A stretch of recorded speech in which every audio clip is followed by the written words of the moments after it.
Shalom, hari ini mari kita bersama-sama mengalami janji Tuhan di dalam hidup kita. 2 Samuel pasal 18 ayat 1-33. Absalom terpukul kalah dan mati. Daud memeriksa barisan tentara yang bersama-sama dengan dia. Kemudian ia mengangkat kepala pasukan 1.000 dan kepala pasukan 100 atas mereka.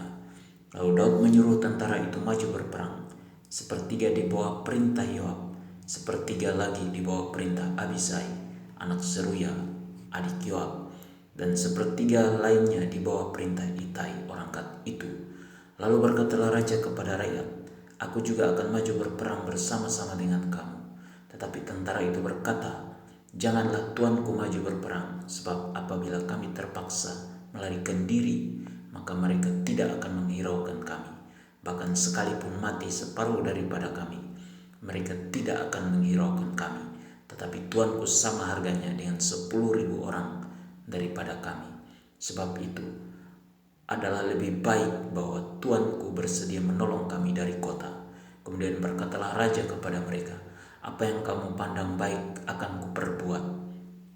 Lalu berdirilah raja di sisi pintu gerbang, dan seluruh tentara itu berjalan keluar, beratus-ratus dan beribu-ribu. Dan raja memerintahkan kepada Yoab, Abisai dan Itai demikian, "Perlakukanlah Absalom orang muda itu dengan lunak karena aku." Dan seluruh tentara mendengar ketika raja memberi perintah itu kepada semua kepala pasukan mengenai Absalom. Lalu tentara itu maju ke padang menyerang orang Israel, dan terjadilah pertempuran di hutan Efraim. Tentara Israel terpukul kalah di sana oleh orang-orang Daud. Dan pada hari itu terjadilah di sana pertumpahan darah yang dahsyat. 20.000 orang tewas. Kemudian pertempuran meluas dari sana meliputi seluruh daerah itu, dan hutan itu memakan lebih banyak orang di antara tentara daripada yang dimakan pedang pada hari itu. Kebetulan Absalom bertemu dengan orang-orang Daud. Adapun Absalom menunggangi Bagal. Ketika Bagal itu lewat di bawah jalinan dahan pohon terbantin yang besar, tersangkutlah kepalanya pada pohon terbantin itu, sehingga ia tergantung di antara langit dan bumi. Sedang Bagal yang dikendarainya berlari terus. Seseorang melihatnya lalu memberitahu Yoab, katanya, "Aku melihat Absalom tergantung pada pohon terbantin." Yoab berkata kepada orang yang memberitahu kepadanya itu, "Apa? Jika engkau melihatnya, mengapa engkau tidak membanting dia ke tanah? Di tempat itu juga, maka selayaknya aku memberi engkau 10 sikal perak dan 1 ikat pinggang." Tetapi orang itu berkata kepada Yoab, "Sekalipun aku mendapat 1.000 sikal perak di telapak tanganku, takkan aku menjamah anak raja itu. Sebab di depan telinga kamilah raja memberi perintah kepadamu dan kepada Abisai dan kepada Itai, katanya, 'Lindungilah Absalom orang muda itu karena aku.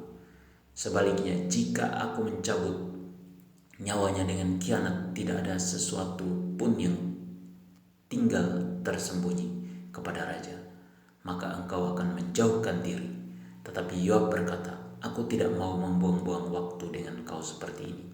Lalu diambilnyalah 3 lembing dalam tangannya dan ditikamnya ke dada Absalom, sedang ia masih hidup di tengah-tengah dahan pohon terbantin itu. Kemudian 10 bujang pembawa senjata Yoab mengelilingi Absalom, lalu memukul dan membunuh dia. Sesudah itu Yoab meniup sangkakala, sehingga tentara berhenti mengejar orang Israel, sebab Yoab mau menahan tentaranya itu. Lalu mereka mengambil mayat Absalom dan melemparkannya ke dalam lubang yang besar di hutan itu. Kemudian mereka mendirikan di atasnya timbunan batu yang sangat besar. Dan seluruh orang Israel melarikan diri masing-masing ke kemahnya. Sewaktu hidupnya Absalom telah mendirikan bagi dirinya sendiri tugu yang sekarang ada di lembah raja. Sebab katanya, 'Aku tidak ada anak laki-laki untuk melanjutkan ingatan kepada namaku.' Dan ia telah menamai tugu itu menurut namanya sendiri. Sebab itu sampai hari ini tugu itu dinamai orang Tugu Peringatan Absalom." Kabar kematian Absalom disampaikan kepada Daud. Kemudian berkatalah Ahimaas, bin Zadok, biarlah aku berlari menyampaikan kabar yang baik itu kepada raja, bahwa Tuhan telah memberi keadilan kepadanya dengan melepaskan dia dari tangan musuhnya. Tetapi berkatalah Yoab kepadanya, pada hari ini bukan engkau yang menjadi pembawa kabar. Pada hari lain boleh engkau yang menyampaikan kabar. Tetapi pada hari ini engkau tidak akan menyampaikan kabar karena anak raja sudah mati. Lalu berkatalah Yoab kepada seorang Etiopia, pergilah, beritahukanlah kepada raja apa yang kau lihat.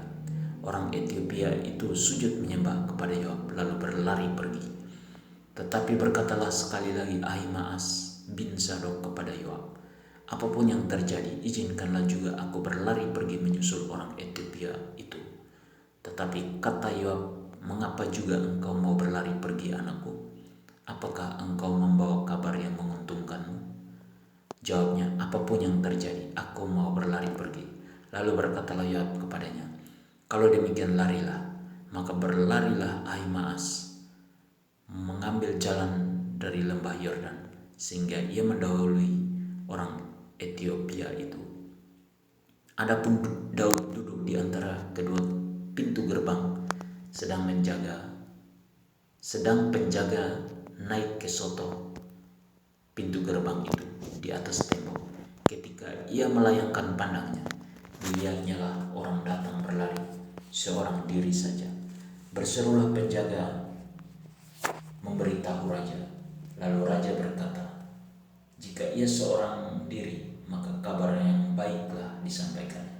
Sementara orang itu mendekat, penjaga itu melihat seorang lain datang berlari.